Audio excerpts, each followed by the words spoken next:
प्रदेश में पंचायत चुनाव संपन्न हो चुके हैं। जिला पंचायतों में की बात की जाए या क्षेत्र पंचायतों की, तो इस बार जो है काफी अच्छा प्रदर्शन जो है निर्दलियों ने किया है। भाजपा का भी ठीक रहा, तो इस बार कांग्रेस का भी प्रदर्शन बेहतर देखने को मिला। इसी के साथ ही अब जिला अध्यक्ष बनाने की तैयारी में राजनीतिक दल लग चुके हैं और तमाम तैयारियां जो है इसको लेकर की भी जा रही है। पंचायत चुनाव और भी अन्य विषयों को लेकर आज हमारे साथ बातचीत करने के लिए भाजपा के वरिष्ठ विधायक खजान दास जी मौजूद हैं, उनसे बातचीत करेंगे। सर, जनता टीवी में आपका स्वागत है। बहुत बहुत धन्यवाद। सर, प्रदेश में 12 जनपदों में पंचायत चुनाव संपन्न हो चुके हैं। जो इस बार का जो रिजल्ट रहा है पंचायत चुनाव का, वो किस तरीके से देखते हैं? क्या कुछ आकलन आप करते हैं? देखिए, भारतीय जनता पार्टी चुनाव चाहे छोटा हो चाहे बड़ा हो, चाहे ग्राम पंचायत का चुनाव हो, क्षेत्र पंचायत का हो, जिला पंचायत का हो, विधानसभा का हो, लोकसभा का हो, हर चुनाव को भारतीय जनता पार्टी बड़ी सीरियसली लेती है। और कार्यकर्ताओं की मेहनत को देखते हुए और कार्यकर्ताओं को जिस तरह से समय समय पर दिशा निर्देश भारतीय जनता पार्टी का शीर्ष नेतृत्व देते आता है, उसी के निमित्त हम चुनाव फाइट में आते हैं। इसलिए भारतीय जनता पार्टी ने मजबूती के साथ चुनाव फाइट किया है और अधिकतम सीटें भारतीय जनता पार्टी ने जीती है। और आने वाला समय में अब ब्लॉक प्रमुख और हमारे जिला पंचायत के अध्यक्षों का चुनाव होना है। मुझे लगता है कि 1-2 दिन में शायद घोषणा हो जाएगी और घोषणा के बाद फिर हम चुनाव अभियान में लगेंगे। और हमारे 12 जनपदों में चुनाव हुए हैं, क्योंकि 13वां जिला जो हमारा हरिद्वार है उसके चुनाव पहले ही हो चुके थे, उसका अभी 1 साल चुनाव के लिए बाकी है। इसलिए 12 जनपदों में हम अधिकतम यानी कि 12 के 12 जिला पंचायत के अध्यक्ष भारतीय जनता पार्टी के होंगे। और साथ साथ मैं भी कहना चाहूँगा कि ब्लॉक प्रमुख 89 ब्लॉक में चुनाव हुआ है और 6 विकास खंड हमारे हरिद्वार के हैं, उन पर चुनाव नहीं हुआ है। और 89 ब्लॉक प्रमुखों को जिस तरह से जो रुझान आ रहे हैं, जिस तरह से पार्टी के कार्यकर्ता लगे पड़े हैं, तो 70 से 75 ब्लॉक प्रमुख हमारे होंगे। सर, लेकिन इस बार पंचायत चुनाव में देखा गया भारतीय जनता पार्टी के प्रदर्शन में गिरावट देखने को मिली है। चाहे वो ग्रामीण क्षेत्र हो या फिर शहरी क्षेत्र हो, वहाँ पर भी गिरावट देखने को मिली। और 2019 के पंचायत चुनाव के दृष्टिगत अगर देखा जाए तो इस बार जो जिला पंचायत प्रत्याशी, अधिकृत प्रत्याशी थे भारतीय जनता पार्टी के, वो भी हारे हैं। और कई जो भारतीय जनता पार्टी के वरिष्ठ नेता हैं, विधायक हैं, उनके परिजन भी इस बार चुनाव हारे हैं। देखिए, ऐसा नहीं है। कहीं कहीं पर हम दरअसल जो अधिकृत प्रत्याशी भारतीय जनता पार्टी ने किए थे वो रह गए हैं, और कारण हम अपने ही उससे हारते हैं, क्योंकि हमारे 2-2, 3-3 प्रत्याशी लड़ गए हैं आपस में। और थोड़ा सा कभी मैं स्वयं की मानता हूँ और अपने नेतृत्व को भी मानता हूँ कि थोड़ा सा हमने समझाने का प्रयास जो करना चाहिए था वो उस लेवल तक नहीं हो पाया, इसलिए कुछ जगह हम लूज कर गए।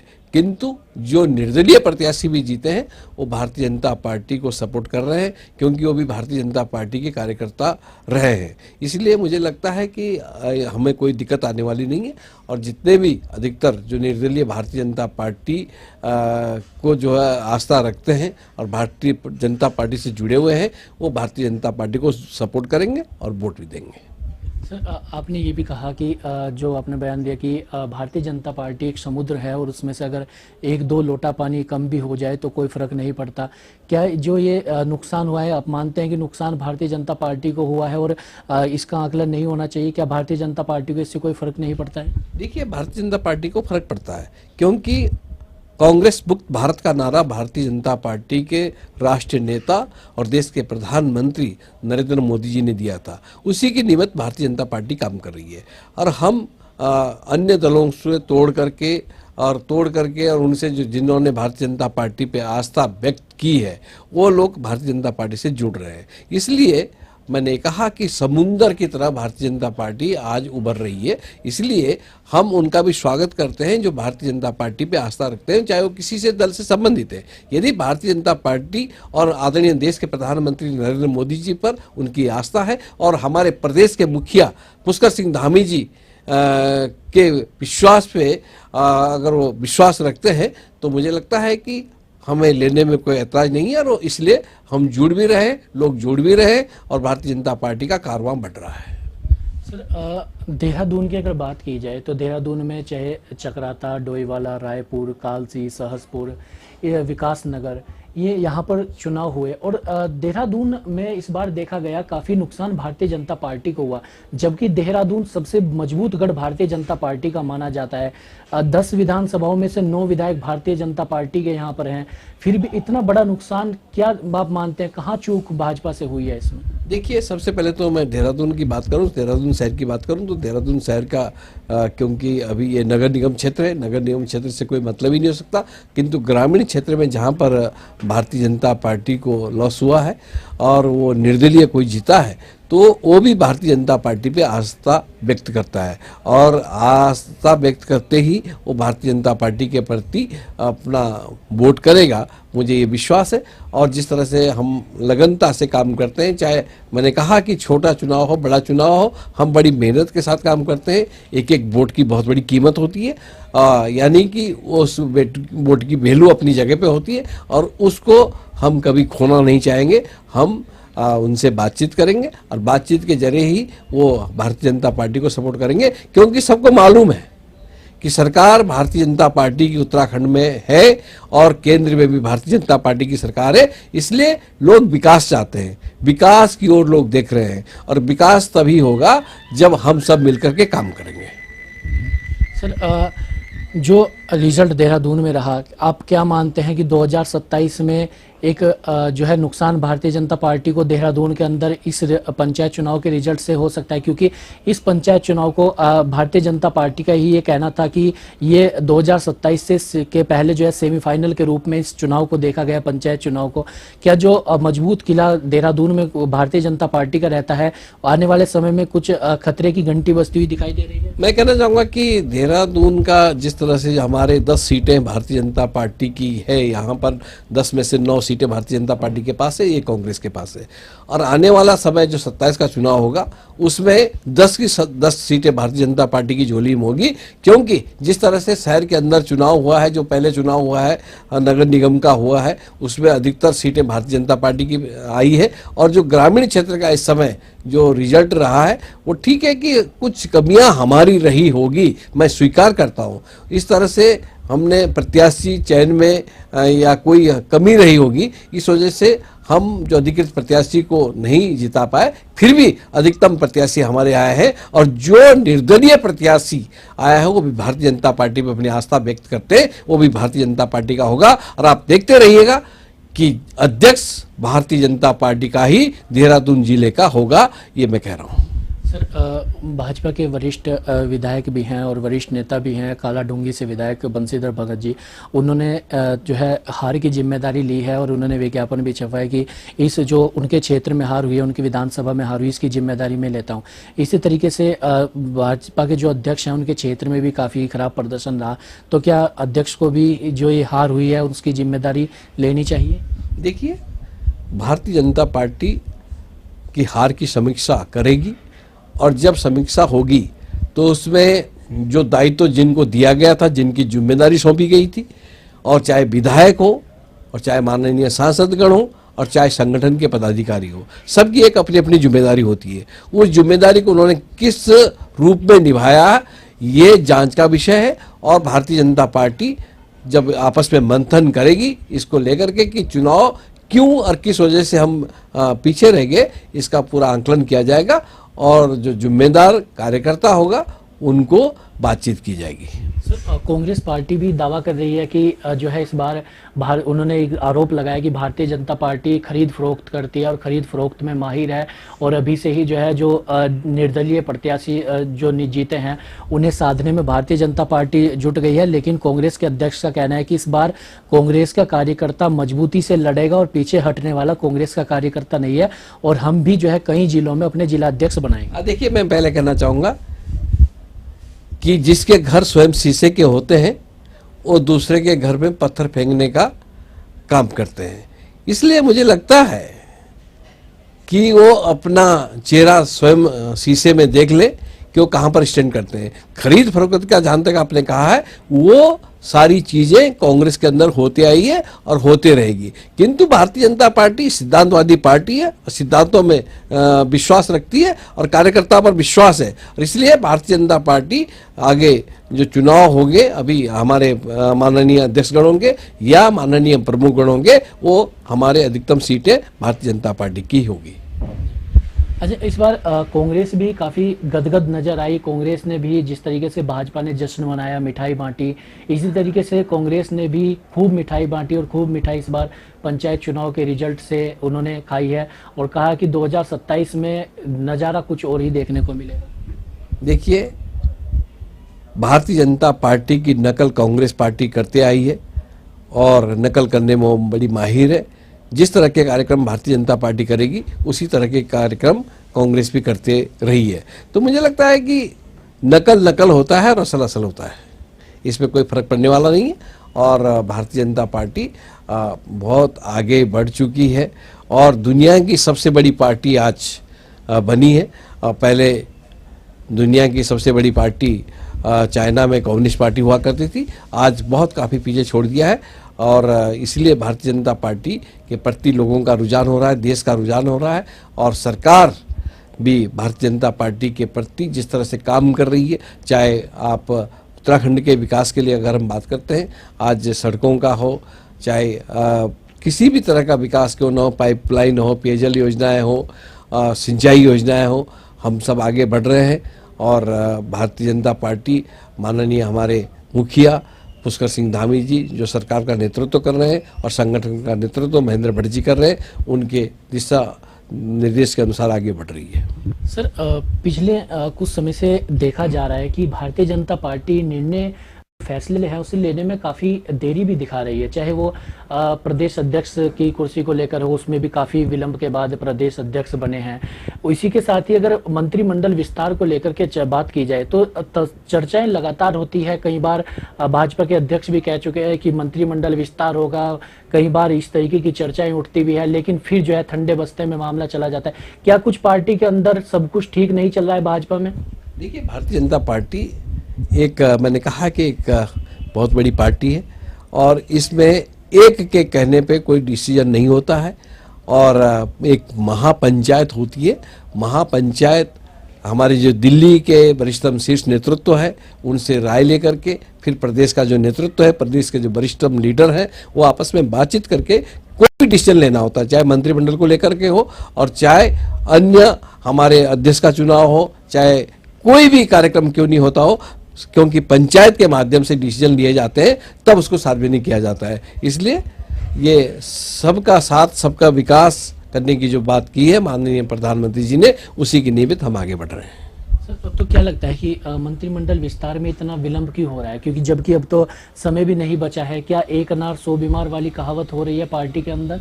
देखिए, मैं कहना चाहूँगा, जब उत्तराखंड राज्य नहीं बना था, 2000 पहले की बात हम करें तो हमारा एक पर्वतीय विकास मिनिस्टर हुआ करता था जो उत्तराखंड का नेतृत्व समय 85 लाख की जनसंख्या उत्तराखंड की हुआ करती थी और वो नेतृत्व करता था। और इसलिए आज भी हमारे मुख्यमंत्री जी जिस तरह से काम कर रहे हैं, जिस तरह से वो हर जगह पहुंचने का काम कर रहे हैं, हमारे 13 जिले हैं, 13 जिलों में जिस प्रकार के वो वर्क कर रहे हैं, मुझे लगता है कि जब काम हमारा चल रहा है तो इसमें कोई किसी प्रकार की कोई वो नहीं होनी, टीका टिप्पणी नहीं होनी चाहिए। और जब चाहे माननीय मुख्यमंत्री जी का जब विवेक करें, मुख्यमंत्री के अधीन सारी व्यवस्थाएं होती है और फिर संगठन को लेकर के, यानी कि संगठन को पूछ करके, हमारा दिल्ली का बड़ा संगठन है, दिल्ली से जब सिग्नल मिलेगा और फिर माननीय मुख्यमंत्री जी और प्रदेश का नेतृत्व आपस में बातचीत करते हुए मंत्रिमंडल का विस्तार जब चाहे वो तब कर सकते हैं। क्या मंत्रिमंडल की जरूरत महसूस नहीं होती प्रदेश में? नहीं, ऐसा कोई वो नहीं है। देखिए, अब उत्तराखंड राज्य बना है तो वो जितना भी मंत्रिमंडल बनना है वो बनेगा, और नहीं भी बनेगा तो हमारे काम में किसी प्रकार की रुकावट नहीं हो रही है। सारे काम हो रहे हैं, सारे विभागों की समीक्षाएं होती है, माननीय मुख्यमंत्री स्वयं मॉनिटरिंग करते हैं हर विभाग के। अभी आपने देखा होगा कि सभी लोकसभा वाइज विधायकों को बुलाया गया है और उनकी समीक्षा की गई है कि क्या विकास कार्य में कहीं दिक्कत आ रही है, अधिकारी कोई दिक्कत कर रहा है तो उसकी समीक्षा की गई है। और मुझे लगता है कि माननीय मुख्यमंत्री जी एक युवा सोच के हैं और युवा नेतृत्व जब हमको मिला है तो मुझे लगता है कि हम काफ़ी आगे बढ़ रहे हैं और बढ़ना भी चाहिए। सर, मंत्रिमंडल को लेकर आपका नाम भी बीच में चर्चाओं में चला, तो क्या अगर आपको ये जिम्मेदारी मिलती है तो क्या आप बिल्कुल पूरी तरीके से तैयार है इस जिम्मेदारी को संभालने के? देखिए, मैं अपने बारे में कहना चाहूँगा कि भारतीय जनता पार्टी ने मुझे बहुत कुछ दिया है।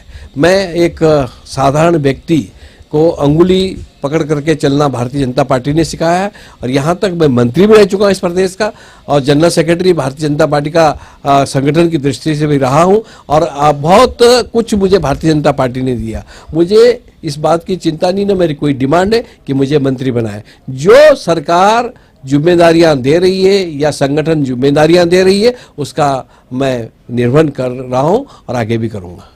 सर, गैरसैंण को लेकर के चर्चाएं होती है और जब जब सत्र गैरसैंण में होता है तब तब चर्चाएं तेज भी होती है और अभी 19 अगस्त को गैरसैंण में सत्र भी होना है। इससे पहले उत्तराखंड कांग्रेस के वरिष्ठ नेता हरीश रावत जी ने अपने सोशल मीडिया पे एक पोस्ट भी लिखी जिसमें उन्होंने कहा था कि अगर 2027 में कांग्रेस की सरकार आती है तो गैरसैंण को राजधानी हम बनाएंगे। आप इस उनके जो उन्होंने कहा किस तरीके से आप? देखिए, माननीय हरीश रावत जी बहुत ही वरिष्ठ लीडर हैं। वो केंद्र में भी मंत्री रहे हैं और सांसद रहे, वरिष्ठतम सांसद रहे हैं, उत्तराखंड के मुख्यमंत्री रहे हैं।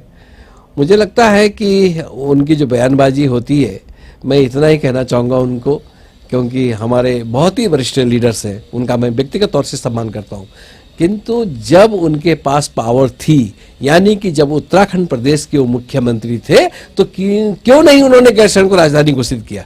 आखिरकार हिम्मत अगर किसी ने दिखाई तो मुख्यमंत्री जब भारतीय जनता पार्टी के बने हैं तो मुख्यमंत्री जी ने वहां पे ग्रीष्मकालीन राजधानी घोषित किया है और आज अगर अस्थायी राजधानी भी घोषित करेंगे तो मात्र भारतीय जनता पार्टी की सरकार ही करेगी।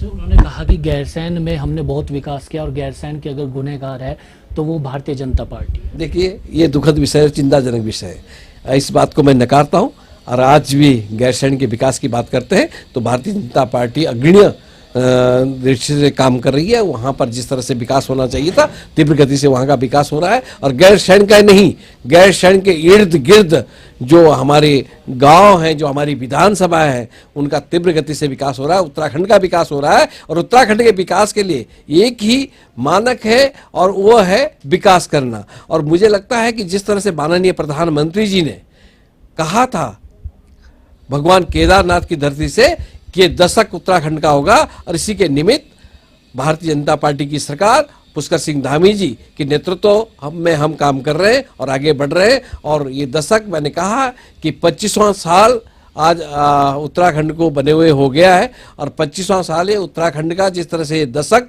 मैंने कहा है कि ये उत्तराखंड का होगा और उत्तराखंड के प्रति जो विकास की बयार माननीय मुख्यमंत्री पुष्कर सिंह धामी जी और मिलकर के माननीय प्रधानमंत्री जी का जो चिंतन है, क्योंकि उत्तराखंड के प्रति उनका जो लगाव देखने को मिलता है हर जगह। जब आपने देखा होगा कि मन की बात में भी कहीं ना कहीं उत्तराखंड का जिक्र जरूर आता है, ये उनका लगाव है उत्तराखंड के प्रति माननीय प्रधानमंत्री जी का। और मुझे लगता है कि आने वाले समय में बहुत अच्छा काम उत्तराखंड के लिए होने वाला है। सर, देहरादून को स्मार्ट सिटी बनाया गया और स्मार्ट सिटी को लेकर अभी तक भी जो है कई कार्य, हालांकि उसके थोड़ा कार्य रुके हुए हैं। आप और आपके साथी विधायक विनोद चमोली जी भी कई बार इसको लेकर सवाल भी खड़े करते हैं स्मार्ट सिटी में जो कार्य हुए हैं। क्या जो पैसा इससे बर्बाद हुआ है कि जिस तरीके के कार्य स्मार्ट सिटी को लेकर होने चाहिए थे वो नहीं हुए? क्या ये पूरा सिस्टम कोलैप्स हुआ है? देहरादून का स्वरूप बिगड़ा है स्मार्ट सिटी जो काम हुए उसके बाद से, आप मानते हैं? देखिए, स्मार्ट सिटी के बारे में पहले ही मैं कई सवाल खड़े कर चुका हूँ और अभी जब से माननीय मुख्यमंत्री जी श्री पुष्कर सिंह धामी जी आए हैं, हमने अनुरोध किया था उनसे, क्योंकि उस समय मैंने कहा था कि मैं धरने में बैठ जाऊंगा क्योंकि कार्य उस हिसाब से नहीं हो पा रहे हैं। सबसे पहले जो कार्यदायी संस्थाएं पहले की थी उनसे मैं बड़ी नाराजगी व्यक्त कर चुका था और मैं मुख्यमंत्री जी का दिल की गहराई से धन्यवाद ज्ञापित करना चाहूँगा कि उन संस्थाओं को उन्होंने दंडित भी किया और दंडित करने के साथ साथ ब्लैकलिस्ट भी किया और साथ ही जो हमारी उत्तराखंड की कार्यदायी संस्था है उन संस्थाओं को फिर पुनः काम दिया गया है और ताकि वो काम फिर पटरी में आए और ये पटरी में आए भी हैं। कुछ वर्क ऐसे हैं जो नहीं हो पाए। जैसे मैं ड्रेनेज की बात करूं तो वो ड्रेनेज सिस्टम जिस तरह से ठीक होना चाहिए था वो यहाँ से लेकर के क्या कहते हैं अपने जो हमारा दर्शनलाल चौराहे से लेकर के फिर प्रिंस चौक आता है, प्रिंस चौक के बाद फिर सहारनपुर चौक आता है, वहाँ तक ड्रेनेज सिस्टम वो ठीक होना चाहिए था, वो नहीं हुआ। अब उसके लिए मैं प्रयासरत हूँ। माननीय मुख्यमंत्री जी ने कहा है कि इसको हम ठीक करेंगे। अभी जो बैठक हुई समीक्षा बैठक उसमें तय किया गया कि इसको हम ठीक करेंगे। तो मुझे लगता है कि स्मार्ट सिटी का काम तो अब लगभग पूरा हो ही गया है, किंतु अब गड़े हुए मुर्दे उखाड़ने से कोई भी जरूरत नहीं है। फिर जो कमी रह गई उसको अब दूर करेंगे। सर, अब मलिन बस्तियों को लेकर के भी भारतीय जनता पार्टी और कांग्रेस दोनों आमने सामने दिखाई देती है। कांग्रेस का कहना है कि मलिन बस्तियों को उजाड़ने का काम भाजपा करती है और जब चुनाव आता है तब वो एक्सटेंशन कर दिया जाता है। अब 2027 तक एक्सटेंड कर दिया गया है और बढ़ा दिया गया है, और अब उसके बाद फिर मलिन बस्तियों पर जो है भाजपा जो है प्रहार करेगी और मलिन बस्तियों को उजाड़ने का काम भाजपा करती है। इस तरीके की बात कांग्रेस है। देखिए, मलिन बस्तियों का जहाँ तक उजाड़ने की बात है या बसाने की बात है, मैं पूछना चाहूँगा कांग्रेस के लोगों से कि 2016 में आपने एक अध्यादेश लाया था, एक शासनादेश जारी हुआ था कि मलिन बस्तियों को हमने नियमितीकरण कर दिया है, परंतु जो शासनादेश और जो जियो समय जारी हुआ मात्र 45-46 परिवार ही उसमें लाभान्वित होने जा रहे थे और बड़े बड़े होर्डिंग शहर के अंदर लगा दिए गए थे कि हमने मलिन बस्तियों का नियमितीकरण कर दिया है। मैं पूछना चाहता हूं कांग्रेस के लोगों ने कि क्या आपने ऐसा क्यों किया, क्यों छलावा किया मलिन बस्तियों वासियों के साथ में। मैं कहना चाहूंगा कि मैं मलिन बस्तियों को जो बसाने का काम भी हम ही लोगों ने किया, इसलिए उजाड़ने के लिए नहीं, हम बसाने के लिए हैं। और जिस तरह से माननीय प्रधानमंत्री जी ने कहा कि आवास हम प्रत्येक व्यक्ति को देने का काम करेंगे, इसलिए हम आवास को उजाड़ने का काम नहीं करेंगे। हाँ, जहां पर विकास कार्य की बात आएगी वहां पर जिसका कहीं पर नुकसान होगा, जिस व्यक्ति का कहीं पर मलिन बस्ती वासी का कोई भी आवास अगर उस परिधि में आता है तो उसको आवास देने का काम भारतीय जनता पार्टी की सरकार करेगी।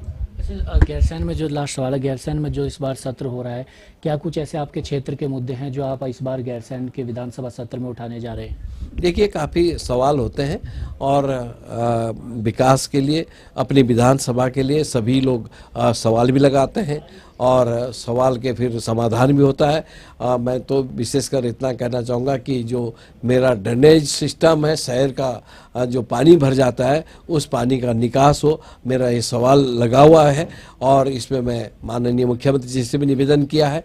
और शहरी विकास की हठधर्मिता के कारण ये कार्य नहीं हो पाया, क्योंकि 1.5 साल से एक एस्टीमेट सरकार के पास गया हुआ था, क्योंकि इधर की फाइल उधर, उधर की फाइल इधर घुमाने का काम किया है। इसको लेकर के मैं जरूर पूछूंगा कि ऐसा क्यों किया गया। तो ये थे हमारे साथ भाजपा के विधायक खजान दास, और सभी मुद्दों को लेकर अपनी बात रखी है और स्पष्ट तौर पर, चाहे वो मलिन बस्ती का मुद्दा हो या फिर गैरसैंण का मुद्दा हो या फिर पंचायत चुनाव हो, सभी पर अपनी बात जो है उन्होंने स्पष्ट तौर पर रखी है। अपने सहयोगी रोहित के साथ मैं अरुण सैनी, जनता टीवी, देहरादून।